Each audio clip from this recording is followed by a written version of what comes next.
دوسرا کہ ہمارے گھروں میں مستورات کے پاس جو زیورات ہوتے ہیں سونے کے چاندی کے، تو جو زیورات کی مالک وہ خود عورت ہے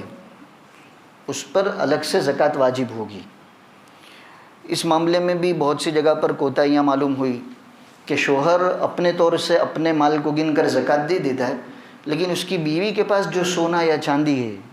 اس کی طرف توجہ نہیں دیتا۔ نہیں، اگر اس کا بھی سونا اور چاندی نصاب کے برابر ہو جاتا ہے اس پر زکوٰۃ واجب ہے۔ اس سے بڑھ کر جو غلط فہمی ہوتی ہے وہ یہ کہ شوہر کی مالی حالت اچھی نہیں ہے، وہ مثلاً قرضے میں ڈوبا ہوا ہے، اور ابھی جو شرعی اعتبار سے جو آدمی مالدار بنتا ہے شوہر اس لسٹ میں نہیں آتا، اس کے پاس ضرورت سے زائد 23,270 روپے نہیں ہیں، بلکہ مائنس میں چل رہا ہے، 50,000 لاکھ روپے کا اس پر قرضہ ہے، تو اس پر تو زکوٰۃ واجب نہیں ہوتی، بلکہ یہ تو مانگنے والوں میں ہوگا، زکوٰۃ لے گا۔ تو ہمارے سامنے ایسے بھی حالات ہے کہ شوہر کی تو یہ حالت ہے، لیکن جب پوچھا گیا بیوی کا معاملہ تو کہاں بیوی کے پاس تو سونا اور چاندی ہے، کیونکہ عامتاً ہمارے یہاں بھی دستور یہ ہے کہ شادی ہوتی ہے تو بیوی کو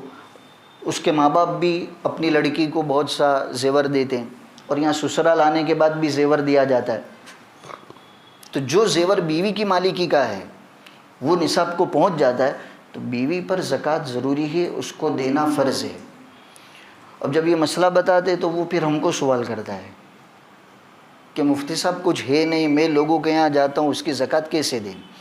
بھئی تیرے اوپر زکوٰۃ فرض نہیں ہے، تیری بیوی پر فرض ہے، اب اس کو چاہیے کہ زکوٰۃ ادا کرنے کی فکر کرے،